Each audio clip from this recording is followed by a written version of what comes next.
नमस्कार, देवभूमि समाचार में आपका स्वागत है। आपके साथ मैं रीना झाबालियान। खबरों का रुख करेंगे, लेकिन उससे पहले एक नजर डालते हैं इस वक्त की हेडलाइंस पर। पुष्कर सिंह धामी के लिए अपनी सीट छोड़ने वाले पूर्व विधायक कैलाश गैतोड़ी का निधन, सीएम धामी ने जताया दुख। चुनाव प्रचार छोड़ अंतिम संस्कार में पहुंचे सीएम। निकाय चुनाव की तैयारियों में जुटी कांग्रेस, देहरादून नगर निगम के सभी वार्डों में आयोजित होंगे जन संवाद कार्यक्रम। जन समर्थन जुटाने पर रहेगा फोकस। देहरादून की अवैध बस्तियों पर चलेगा प्रशासन का डंडा। सर्वे कर नगर निगम में कई भवनों को किया चिन्हित, बड़े पैमाने पर हटेगा कब्जा। देहरादून स्थित शीशमबाड़ा कूड़ा प्लांट के 3 बड़े प्रोजेक्ट्स को मिली हरी झंडी। निर्वाचन आयोग ने दी मंजूरी, कूड़े के पहाड़ से लोगों को मिलेगी निजात। और चलिए अब बुलेटिन की शुरुआत कर लेते हैं। उत्तराखंड में लोकसभा चुनाव खत्म होने के बाद अब बीजेपी दूसरे राज्यों में प्रचार प्रसार में जुटी है। सीएम पुष्कर सिंह धामी ने भी इन दिनों अन्य राज्यों के प्रचार प्रसार में पहुंचे। दक्षिणी दिल्ली में आयोजित बीजेपी के लोकसभा प्रत्याशी रामवीर सिंह बिधूड़ी के भव्य रोड शो में सीएम धामी पहुंचे, जहां जनता ने पुष्प वर्षा कर उनका भव्य स्वागत किया। इस रोड शो में हजारों की संख्या में जन सैलाब उमड़ा। चंपावत के पूर्व विधायक और वन विकास निगम के अध्यक्ष कैलाश गैतोड़ी का निधन हो गया। कैलाश गैतोड़ी का निधन बीजेपी के लिए एक बड़ी क्षति है। देखिए रिपोर्ट। उत्तराखंड वन विकास निगम के अध्यक्ष कैलाश गैतोड़ी के निधन से बीजेपी में शोक की लहर है। कैलाश गैतोड़ी लंबे समय से गंभीर बीमारी से जूझ रहे थे, यहां तक कि विदेश में भी उनका उपचार हुआ, लेकिन शुक्रवार को कैलाश गैतोड़ी ने अंतिम सांस दून अस्पताल में ली।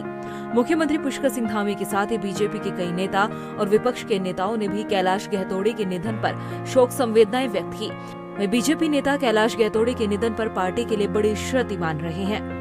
आज हमारे भारतीय जनता पार्टी के वरिष्ठ नेता चंपावत क्षेत्र से 2 बार विधायक रहे और उत्तराखंड वन विकास निगम के अध्यक्ष की निधन की बहुत दुखद घटना की सूचना मिली है और इससे पूरा भारतीय जनता पार्टी परिवार दुखी है और भारतीय जनता पार्टी परिवार इस दुखी घड़ी में उनके परिवार के साथ है।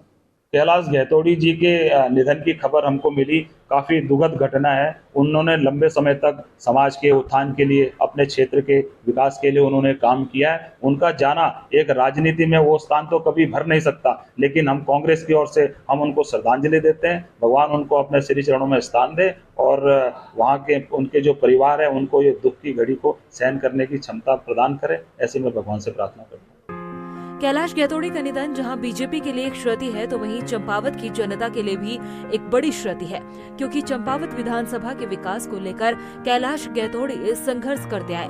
कैलाश गैतोड़ी चंपावत से 2017 से 2022 तक विधायक रहे और 2022 के विधानसभा चुनाव के बाद जब सीएम पुष्कर सिंह धामी खटेमा से चुनाव हार गए, तो उनके उपचुनाव में भी कैलाश गैतोड़ी ने मुख्यमंत्री पुष्कर सिंह धामी के लिए अपनी विधायकी छोड़ चंपावत सीट सीएम धामी के नाम की, ताकि चंपावत का विकास और तेजी से हो सके। और चंपावत की जनता भी गैतोड़ी के इस फैसले की सराहना करती है। और अब चंपावत के विकास को लेकर जहां कैलाश गैतोड़ी ने जो सपने देखे थे, अब उन्हें पूरा करने की जिम्मेदारी सीएम पुष्कर सिंह धामी के कंधों पर है। लेकिन चंपावत की जनता कैलाश गैतोड़ी के उन विकास कार्यों को हमेशा याद रखेगी, साथ ही उनके उस फैसले को भी हमेशा याद रखा जाएगा जो उन्होंने अपनी विधायकी छोड़ सीएम पुष्कर सिंह धामी के नाम चंपावत सीट की थी। उत्तराखंड की धामी सरकार ने भ्रष्टाचार के खिलाफ एक और बड़ा एक्शन लेते हुए शासन में बैठे अधिकारियों को साफ संदेश पहुंचाया है कि सरकार में भ्रष्टाचार के लिए कोई जगह नहीं है। खनन विभाग के निदेशक एसएल पैट्रिक को रिटायरमेंट से पहले सस्पेंड कर भ्रष्टाचार के खिलाफ बड़े एक्शन के तौर पर इसे देखा जा रहा है। लेकिन सवाल है कि शासन में और कितने पैट्रिक बैठे हैं। भ्रष्टाचार के खिलाफ धामी सरकार, भ्रष्ट अधिकारी पर किया प्रहार, खनन विभाग के निदेशक पर चला चाबुक, जीरो टॉलरेंस की नीति में नहीं होने दी जाएगी चूक। सत्ता की कुर्सी संभालते ही सूबे के मुखिया पुष्कर सिंह धामी ने भ्रष्टाचार के खिलाफ लगातार एक्शन लेते हुए ये संदेश उन नेताओं और अधिकारियों को पहुंचाने का काम किया जो आसानी से भ्रष्टाचार को अंजाम देते रहे। बतौर सीएम अपने छोटे टर्म में ही धामी ने भ्रष्टाचारियों पर बड़े बड़े एक्शन लिए। अब हाल ही में खनन विभाग के निदेशक का पद संभाल रहे एसएल पैट्रिक को सस्पेंड कर तमाम अधिकारियों को बड़ा संदेश देने का काम धामी सरकार ने किया। पैट्रिक वो शख्स जिसने अपने पद का दुरुपयोग किया, बड़े पद पर रहते हुए अपने अपहरण की ऐसी कहानी रची जिसके आगे डेली सोप के राइटर भी फेल हो जाए। लेकिन जब पैट्रिक की पोल खुली तो धामी सरकार ने देरी न करते हुए कड़ा एक्शन लिया और पैट्रिक को पद से हटा दिया। बता दें कि सरकार ने ये एक्शन ऐसे समय पर लिया जब पैट्रिक के रिटायरमेंट का समय नजदीक था। महज 2 महीने बाद ही पैट्रिक को रिटायर होना था। उससे पहले खनन निदेशक के पद पर रहते हुए जो कारनामे किए और कारनामों की जो पोल खुली, उस पर कड़ा एक्शन सरकार ने लिया। देखिए, भारतीय जनता पार्टी की सरकार आदरणीय मुख्यमंत्री पुष्कर सिंह धामी जी की सरकार में भ्रष्टाचारी व्यक्ति के लिए कोई भी स्थान नहीं है। हमारे मुख्यमंत्री बार बार कह रहे हैं कि उत्तराखंड में न भ्रष्टाचारी रहेगा न भ्रष्टाचार होगा। इसी के तहत हमारी भारतीय जनता पार्टी की सरकार आदरणीय मुख्यमंत्री जी काम कर रहे हैं। भ्रष्टाचार पर जीरो टॉलरेंस की नीति के तहत हमारी सरकार जो काम कर रही है, उसी के तहत जिस प्रकार जो भी व्यक्ति घपले घोटालों की जिनकी शिकायत आती है उनको किसी भी प्रकार बख्शा नहीं जाता है और उसी का ही परिणाम है। कांग्रेस ने आरोप लगाए हैं कि पैट्रिक जैसे और न जाने कितने ही अधिकारी बैठे हैं, उन पर सरकार को एक्शन लेना होगा। लेकिन ऐसे भूमाफिया को संरक्षण देने का काम किया जा रहा है। देखिए, खनन निदेशक को बर्खास्त करना ये अपने आप में साबित करता है कि भारतीय जनता पार्टी की सरकार में किस प्रकार से खनन माफियाओं को संरक्षण प्राप्त है। पूरे राज्य के अंदर खनन माफिया हावी हो चुके हैं, शराब माफिया हावी हो चुके हैं, उनकी कोई सूद लेने वाला नहीं है। आज जब शिकायत हुई है उसके बाद इन्होंने खनन अधिकारी को सस्पेंड कर दिया। कांग्रेस पहले दिन से कहती आ रही थी कि ये मिलीभगत प्रदेश के अंदर चल रही है, लेकिन सुनने वाला कोई नहीं था। अब जब बात सामने आई तो आपको जनता को जवाब भी देना होगा। खनन माफिया प्रदेश के अंदर हावी हो रहे हैं, उनको पूछने वाला कोई नहीं है। उनको किनका संरक्षण प्राप्त है? आज तक किस नेता के संरक्षण में ये काम होता रहा, ये भी प्रदेश की जनता जानना चाहती है। एसएल पैट्रिक की पोल खुलने के बाद अब सवाल उठने लगे हैं कि पैट्रिक महज एक छोटी मछली है जिस पर एक्शन लिया गया, लेकिन सरकार को चाहिए कि बड़ी मछलियों को पकड़ा जाए ताकि जिस तरह से भ्रष्टाचार को अंजाम दिया जा रहा है उस पर बड़ा एक्शन लिया जा सके। क्योंकि पैट्रिक मामले ने सोचने पर मजबूर कर दिया है कि आखिर क्यों और कैसे अब तक प्रदेश में खनन माफिया का बोलबाला रहा। आखिर ये चेन कहां से कहां तक जुड़ी है? आखिर वो कौन से सफेद पोश हैं जो पैट्रिक जैसे भ्रष्ट अधिकारियों के सहारे अपनी गाड़ी दौड़ाते आ रहे हैं? अपने बेबाक बयानों के लिए सुर्खियों में रहने वाले बीजेपी से लैंसडाउन विधायक दिलीप रावत दल बदलकर बीजेपी में शामिल हुए नेताओं को लेकर एक उन्होंने बयान दिया है। दिलीप रावत ने कहा कि लोकसभा चुनाव के समय 14,000 से अधिक पदाधिकारी और कार्यकर्ता बीजेपी में शामिल हुए हैं। उन्होंने कहा कि जिनकी विचारधारा बीजेपी से मिलेगी वो बेहतर ढंग से पार्टी के लिए काम करेंगे और जिनकी विचारधारा नहीं मिल पाएगी उन्हें दरकिनार कर दिया जाएगा। कोई व्यक्ति नहीं बल्कि लगभग 14,000 जो है दूसरे पार्टियों के लोग हमारे पार्टी में आए हैं और मैं समझता हूं कि हमारे जो केंद्रीय नेतृत्व है उन्होंने सोचा होगा कि पार्टी में जो भी हमारी विचारधारा से प्रभावित होता है उनका यहाँ स्वागत होता है, लेकिन उनको हमारे नियम अनुसार पार्टी की नीति और रीति के अनुसार रहना पड़ेगा।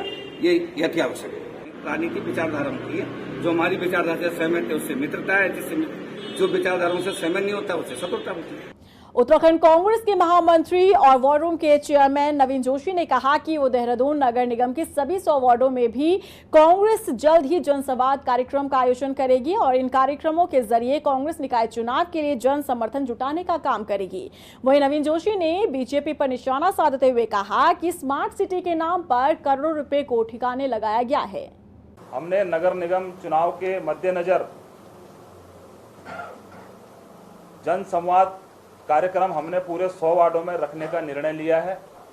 जन संवाद कार्यक्रम के माध्यम से हम जनता का समर्थन कांग्रेस के लिए जुटाएंगे और जो भारतीय जनता पार्टी के समय में जो कमियां देहरादून के अंदर रह गई और पूरे राज्य के अंदर रही उनको कांग्रेस के जो जीते हुए कैंडिडेट्स हैं वो पूरा करने का काम करेंगे। नदी नालों के किनारे स्थित बस्तियों में लगातार हो रहे अवैध निर्माण पर अब प्रशासन का डंडा चला है। हाईकोर्ट के निर्देश पर नगर निगम ने अवैध निर्माण चिन्हित करना शुरू कर दिया है और अवैध बस्तियों पर कार्रवाई भी शुरू कर दी है। नगर निगम में बसी ये बस्तियां किस तरह से अवैध है, देखिए इस रिपोर्ट में।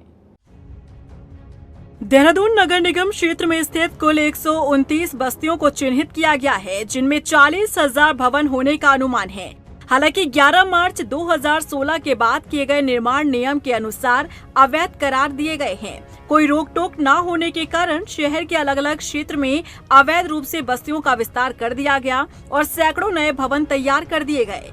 इस और पिछले 8 साल से नगर निगम ने ध्यान नहीं दिया, लेकिन अब एनजीटी हाईकोर्ट के आदेश पर नगर निगम ने बस्तियों में साल 2016 के बाद बने अवैध भवनों का सर्वे शुरू कर दिया है और अवैध निर्माण चिन्हित किए जा रहे हैं। ये आदेश माननीय एनजीटी के द्वारा दिए गए हैं और उसमें नदी क्षेत्र में और जो पब्लिक लैंड है वहाँ पे उसमें से अतिक्रमण हटाने का निर्देशित किया गया है। जो भी वहाँ पर बस्तियाँ बसी हैं या जो भी स्ट्रक्चर्स खड़ी हुई हैं उन सभी के विरुद्ध दंडात्मक कार्रवाई पर कोई रोक नहीं है। उनके खिलाफ पेनल्टी एक्शन लिया जा सकता है, तो उन पर उनको कोई प्रोटेक्शन उसमें नहीं है। यदि किसी ने वहाँ खरीद फरोख्त की है तो वो इलीगल है। साल 2016 में चिन्हित की गई बस्तियों और भवनों को सरकारी रिकॉर्ड के हिसाब से वैध माना गया और उसके बाद के निर्माण अवैध घोषित किए गए, लेकिन अवैध निर्माण पर कार्रवाई कभी नहीं की गई। हालांकि नगर निगम द्वारा पहले कई बार नदियों से सटी अवैध बस्तियों को हटाने का काम किया गया, लेकिन बस्तियों में रहने वाले लोगों के विरोध के कारण नगर निगम को वापस आना पड़ा। हालांकि जिस तरह से इस बार हाईकोर्ट ने नदी किनारे बस्तियों को हटाने का आदेश दिया है, तो देखना होगा कि नगर निगम किस तरह से कार्रवाई करता है। देहरादून स्थित शीशमबाड़ा में मौजूद कूड़े के पहाड़ के निस्तारण सहित 3 प्रोजेक्ट को निर्वाचन आयोग से हरी झंडी मिल गई है। शासन से पत्र जारी होते ही नगर निगम टेंडर निकालने की प्रक्रिया शुरू कर देगा। इसके बाद लोगों को कूड़े के इस पहाड़ से मुक्ति मिलेगी। साथ ही प्लांट की क्षमता बढ़ाने से दून के कूड़े का तेजी से निस्तारण भी हो सकेगा। वहीं नगर आयुक्त ने बताया कि आचार संहिता होने के कारण यहां 3 प्रोजेक्ट पर काम करने की अनुमति मांगने के लिए पत्र भेजा था, जिसकी अनुमति मिल चुकी है। जल्द ही इस पर काम शुरू कर दिया जाएगा। देखिए, जो हमारा एक केस चला है Rajendra Gansari versus state of Uttarakhand, उसमें एनजीटी के द्वारा शीशमबाड़ा साइट को लेकर कुछ निर्देश दिए गए थे, जिसके क्रम में हमारे द्वारा legacy waste disposal, LTP plant upgradation और प्लांट की मशीनरी अपग्रेडेशन के 3 प्रोजेक्ट तैयार किए गए थे। और जो काम स्मार्ट सिटी पीआईओ के द्वारा किया जा रहा है उसके टेंडर पहले लग चुके थे, परंतु बीच में आचार संहिता होने के कारण टेंडर फाइनली नहीं हो पाए। इसके लिए हम विशेष परमिशन के लिए हम स्क्रीनिंग कमेटी के माध्यम से गए थे और उसमें हमको अनुमति मिल गई है। औपचारिक पत्र का आना भी बाकी है, परंतु हमारे द्वारा संबंधित कार्यदायी संस्थाओं को इसमें अवगत करा दिया गया है कि वो अपनी कार्रवाई प्रारंभ करें। डोईवाला विधानसभा स्थित सुसुआ नदी पर लगभग 17 करोड़ की लागत से बनने वाले पुल निर्माण से पहले सभी औपचारिकताएं पूरी कर ली गई हैं। टीम द्वारा सर्वे का काम भी पूरा कर लिया गया है। वहीं लोक निर्माण विभाग और विश्व बैंक की टीम द्वारा मौके पर जाकर वीडियोग्राफी और टोपोग्राफी की गई है। बताया जा रहा है कि आचार संहिता खत्म होने के बाद पुल का निर्माण कार्य शुरू कर दिया जाएगा। बुला वाला जो हमारा ब्रिज जो है ये मोटरेबल ब्रिज है। इस ब्रिज का जो स्पान है वो 240 मीटर है और इसमें हमारे जो है वेल फाउंडेशन है और इस ब्रिज का जो एक्सेप्टेंस है वो 15 मार्च 2024 को जो है एक्सेप्टेंस जारी हो चुकी है इसकी एक्सेप्टेंस। और ये ब्रिज जो है Messrs RCC developer private limited city centre बच्चा पार्क मेरठ वाले के नाम ये हुआ है। और इस ब्रिज की जो अनुमानित लागत है जो एक्सेप्टेंस जारी हुई है 17,58,20,000 है। दिल्ली में स्कूलों को बम से उड़ाने की धमकी के बाद अब उत्तराखंड में भी पुलिस अलर्ट मोड पर नजर आ रही है, जहां एक और खुफिया तंत्र को मुस्तैद किया गया है। वहीं शिक्षण संस्थाओं को भी आवश्यक दिशा निर्देश जारी किए गए हैं। इसको लेकर Uttarakhand ADG law and order AP Anshuman ने कहा कि धमकी वाले मैसेज दिल्ली में मिले हैं, लेकिन फिर भी एहतियातन तौर पर सभी जिलों में पुलिस को अलर्ट मोड पर रहने के लिए कहा गया है। उत्तराखंड के रिलेटेड कोई स्पेसिफिक रिपोर्ट नहीं है इस तरह के, लेकिन चूंकि दिल्ली में इस तरह की एक ईमेल के माध्यम से थ्रेटनिंग मैसेज आए थे। तो उसको देखते हुए हमने तमाम जिलों को अलर्ट कर दिया था, हमारी तरफ से निर्देशित किया गया था। जितने भी हमारे इम्पोर्टेंट एजुकेशनल इंस्टीट्यूशंस हैं, बच्चे जहाँ पढ़ते हैं, बड़ी संख्या में जहाँ बच्चे जाते हैं, तो उन पर विशेष निगरानी करने के लिए पुलिस को बताया गया है, स्थानीय पुलिस को, और इस संबंध में कार्रवाई की जा रही है। देहरादून के नगर निगम क्षेत्र में अवैध पशु डेयरी द्वारा नालियों में गंदगी फैलाने की सूचना पर नगर निगम की टीम ने छापेमार कार्रवाई की। इस दौरान नगर स्वास्थ्य अधिकारी सहित टीम ने 16 पशु डेयरी के संचालकों का चालान करते हुए 79,000 रुपए का जुर्माना लगाया है। वहीं नगर स्वास्थ्य अधिकारी द्वारा बताया गया है कि वार्डों में लगातार पशु डेयरियों द्वारा गंदगी फैलाने और नालियों को चौक करने की शिकायत मिल रही है, जिस पर कार्रवाई की गई है। देखिए, कई जगहों से हमारे पास पिछले दिनों से कंप्लेंट आ रही थी डेयरियों के संबंध में कि अवैध रूप से चलाई जा रही है और जिनका गोबर जो है सड़कों पे नालियों में जो है फैलाया जा रहा है। चूँकि गर्मियों का मौसम है और ये पब्लिक हेल्थ न्यूसेंस एक तरीके से क्रिएट हो रहा था, इसकी वजह से आज सुबह लगभग 7 बजे से हम लोगों ने कार्रवाई करनी शुरू की थी, जो कि तड़के सुबह 9 बजे तक जो हम लोग कार्रवाई करते रहे, और जिसमें रायपुर खाला, नेहरू ग्राम और आपका जो है ये डीएवी कॉलेज के नज़दीक जो कॉलोनियाँ पड़ती हैं, नेगी रोड वगैरह में कुछ जो डेयरियाँ चल रही थी, वहाँ पे कार्रवाई की गई और कुल मिला के 16 जगहों पर जो है चालानी कार्रवाई की गई है, जिनका जो है जानवरों का जो है पशु जो हैं उनके जो है मलमूत्र जो है नालों में बहाया जा रहा था। अल्मोड़ा में सड़कों की हालत बेहद खराब बनी हुई है। सड़क में बड़े बड़े गड्ढे बने हुए हैं, जिसकी वजह से आए दिन किसी बड़े खतरे का डर लोगों को सता रहा है। स्थानीय लोगों को काफी परेशानियों का सामना करना पड़ता है, लेकिन लोक निर्माण विभाग इन गड्ढों की तरफ आंख उठाकर नहीं देख रहा। लोक निर्माण विभाग के अधिशासी अभियंता का कहना है कि वर्तमान में आचार संहिता लागू है और आचार संहिता खत्म हो जाने के बाद गड्ढे भर दिए जाएंगे। पिछले दिनों सीजन में जो शासन की नीति के अनुरूप पैच वर्क कराए गए थे और इस समय चूंकि आचार संहिता भी लागू है, तो हम कोशिश कर रहे हैं कि उनको पैच को ठीक करा दिए जाए और आचार संहिता समाप्त होते ही और गौर शासन की नीति के अनुरूप पैच वर्क करा दिए जाए। इसमें हम जॉइंट इंस्पेक्शन भी करा लेंगे और उनको नोटिस भी दे दिया जाएगा और जैसी परिस्थिति के अनुसार कार्रवाई होगी वो हमारे द्वारा की जाएगी। गर्मियों के साथ साथ हल्द्वानी शहर की फिजा में इन दिनों गुलमोहर के फूलों से बहार है।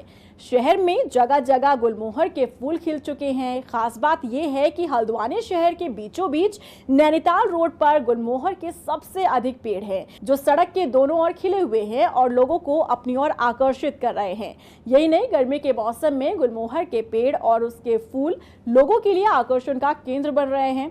प्रोफेसर प्रेम प्रकाश के मुताबिक गुलमोहर का वैज्ञानिक नाम डेलोनिक्स रेजिया है, जो रोड साइड प्लांटेशन के लिए बेहतर माना जाता है और इसके फूल औषधीय गुणों से भरपूर होते हैं। देखिए, गुलमोहर हमारा एक बहुत ही इम्पोर्टेंट प्लांट है। बॉटनी में हम लोग इसको अपने स्टूडेंट्स को जो है स्टडी करवाते हैं।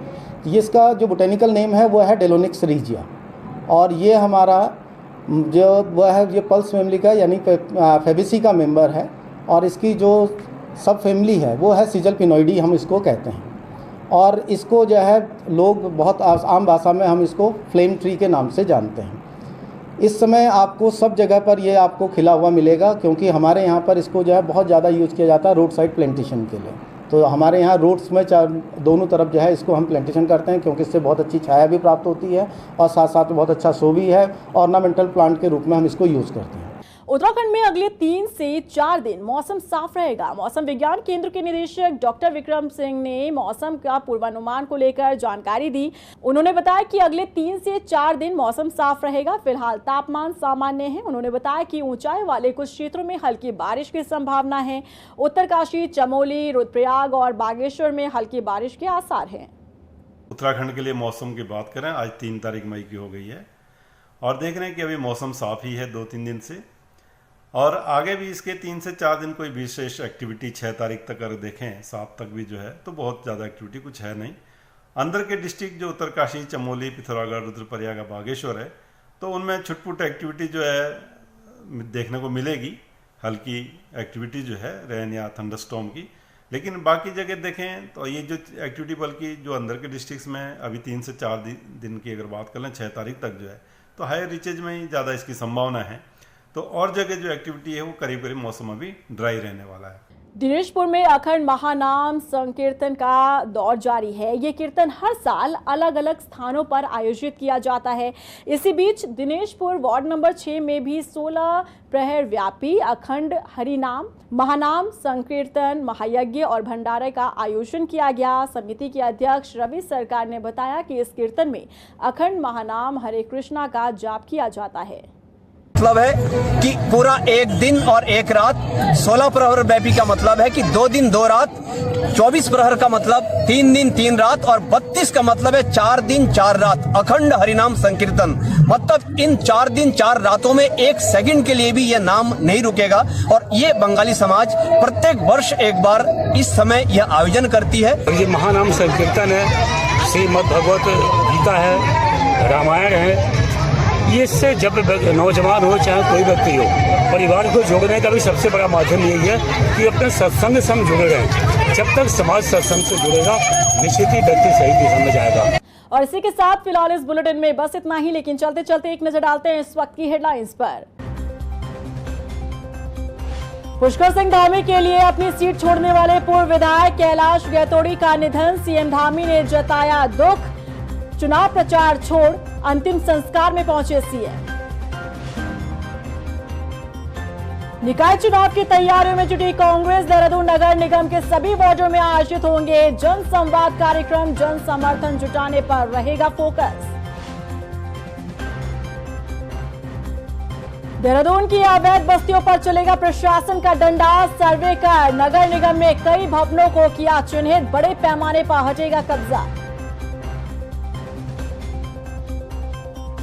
देहरादून स्थित शीशमबाड़ा कूड़ा प्लांट के 3 बड़े प्रोजेक्ट्स को मिली हरी झंडी, निर्वाचन आयोग ने दी मंजूरी, कूड़े के पहाड़ से लोगों को मिलेगी निजात।